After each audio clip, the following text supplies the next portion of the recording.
Sir morning. आज मेरे पास आपके लिए दो सवाल हैं। सर पहला तो ये जेरोम पावेल साहब की कमेंट्री के बाद यूएस मार्केट में दबाव देखने को मिला, कैसे देखते हैं सर आप कमेंट्री को और इम्पैक्ट को? Good morning Neha. देखिए, कमेंट्री तो खराब है, इसमें कोई डाउट नहीं, और जितना सोचा था उससे ज्यादा खराब है।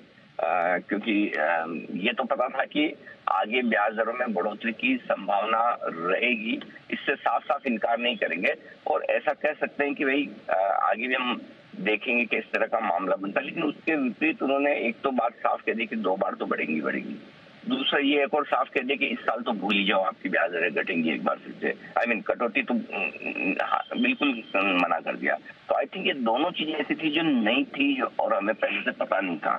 और उस लिहाज से मुझे लगता है कि पॉलिसी थोड़ी सी डराने वाली है, इसमें कोई डाउट नहीं। क्योंकि अभी भी मतलब ये है कि आपको ब्याज दरें कम होना शुरू हो, उसके लिए कम से कम 6 महीना तो इंतजार कर ही लेना है।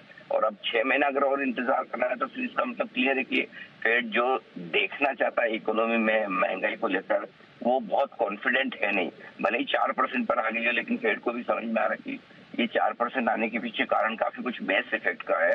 और अभी भी जो रिस्क महंगाई की बढ़ने की है वो मना नहीं कर सकते आप, वो बढ़ सकती है। और दूसरी बात है कि जितना कुछ एक्शन लिया है की वजह से अगर आप देखें कि इकोनॉमी पर जो असर पड़ना चाहिए था, जॉब मार्केट पर वो पड़ना चाहिए था, उतना नहीं पड़ा।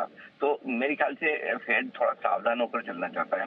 और वो साथ साथ इसीलिए कह रहे हैं कि 2 बार तो हम और बढ़ाएंगे ही, और उसके अलावा कटौती के लिए अगले साल। अब क्या है कि पूरे बॉन्ड मार्केट को और बाकी सब लोगों को एडजस्टमेंट करना होगा, उस लिहाज से कि अब आधा % की और गुंजाइश ऊपर की बन गई। और समझो अगर इसी तरह की मजबूत इकोनॉमी नहीं और बेस इफेक्ट खत्म होने के बाद अगर महंगाई आपकी कम ना है तो थोड़ी सी ब्याज दरें बढ़ जाती है। मुझे लगता है यही एक पॉलिसी में सबसे बड़ा नेगेटिव था। जी तो सर हमें क्या करना है आज जब हमारे मार्केट खुलेंगे, निफ्टी बैंक निफ्टी क्या लेवल्स पे नजर रखनी है? फ्रैंकली बताऊं मैं आपको कि जितना खराब फेड ने बोला है वैसा अमेरिकी बाजार बिल्कुल गिरे नहीं है। उसके कंपैरिजन में तो बहुत ही कम रिएक्शन मैच्योर्ड है, कम है।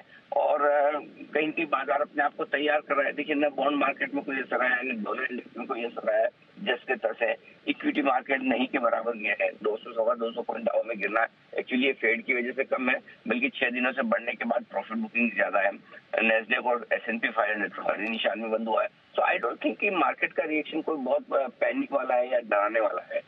हो सकता है मार्केट रिएक्शन 1-2 दिनों में दे, आज इमीडिएटली न दे।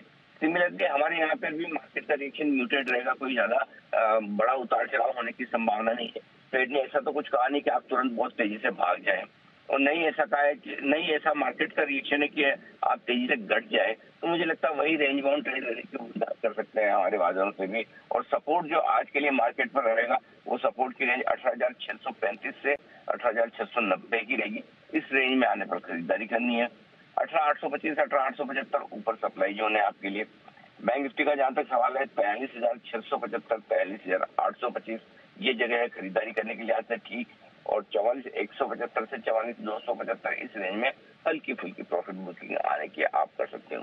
जी वैलिड पॉइंट सर धन्यवाद हमारे दर्शकों को बताने के लिए एग्जैक्टली आज क्या एक्सपेक्ट करके चलना है। तो क्लियरली सर ने बता दिया आपको रेंज 18,635 से 690 सहारा देने वाली बैंड निफ्टी के लिए होगी 18,875।